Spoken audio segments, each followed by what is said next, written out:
My name is Lakota Denton, and I'm a personal injury lawyer in Asheville, North Carolina.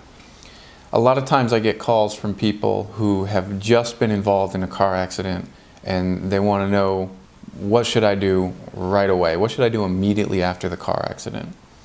And I'm going to talk to you about some important things I tell folks to do right after a car accident to make sure that they're not taken advantage of by an insurance company, particularly if they're injured in a car accident. So if you've been in a crash, the first thing to do obviously is pull over to the side of the road immediately and call the police. Sometimes if somebody crashes into the back of you and it's not too bad, they will get out of their car and come over and say, "Hey man, I'm so sorry. It was my fault. Here's my insurance information. We don't need to call the police. I'm in a hurry. I got to go to work. Let's not get the police involved. Let's just, take care of it. Don't worry." Now that can be a problem for a number of reasons. First of all, if the police do not show up, you will not have a car accident report filled out by a police officer. The accident report is your best proof that this accident took place. It brings in an independent police officer who's a witness to what happened and the damage to the vehicles, and the police officer will take statements from both of the people, and that's how you can really prove that this in fact happened. Another reason that's a problem is because I've seen that happen, I've heard of that happening from my clients, and a couple hours later, insurance company calls and they say, "Hey, this wasn't our guy's fault." And my client will say, "Well, what are you talking about? He apologized to me. He said, let's just deal with the insurance company. I didn't mean to hit you." But unless you've gotten that from a witness, or you've recorded it, or you've gotten a statement from them, they can change their story. And they do change their story sometimes when they realize what's involved. So make sure the police come and fill out a crash report and take statements. When the police do arrive, don't rely on the police to do everything to investigate your crash. Take photographs with your cell phone of the damage, not just to your vehicle, but to the other vehicle as well. A lot of times, even if the other person says it's their own fault, the amount of damage to the vehicle can help an insurance company evaluate your injuries.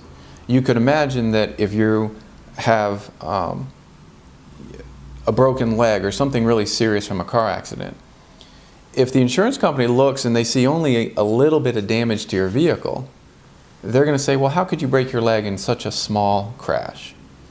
So you want to document the severity of the crash, and that involves taking photographs of both vehicles involved. If your bumper looks fine, you might take a photograph underneath your bumper and see if there's some damage under there. What you're trying to do is document how hard was the collision. You may also want to take photographs of any apparent injuries that you might have. Sometimes you bang your knee into the dashboard, or you pull your shoulder with the seatbelt and there's immediate swelling. Or you hit your head on the console or on the windshield and you have bruising or even blood coming out of your forehead, or a black eye.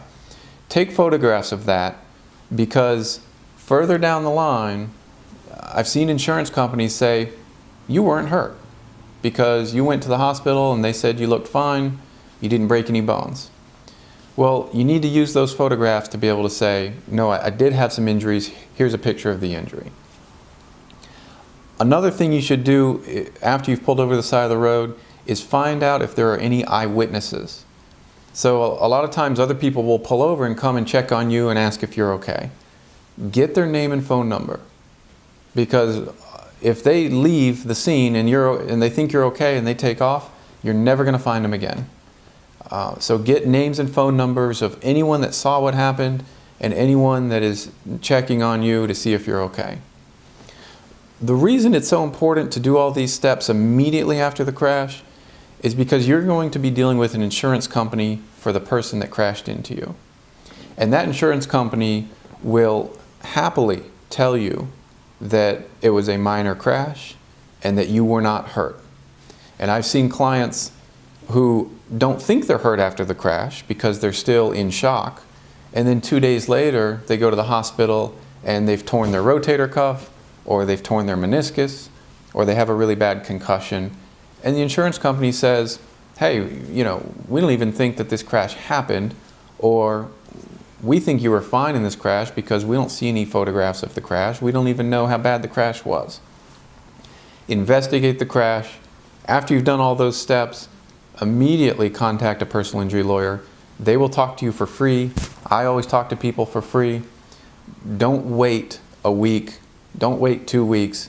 All kinds of problems can happen with your case if you wait after a car crash. So if you've been in a car accident, take photographs, get the names of witnesses, and make sure the police come and fill out an accident report, and then call a personal injury lawyer.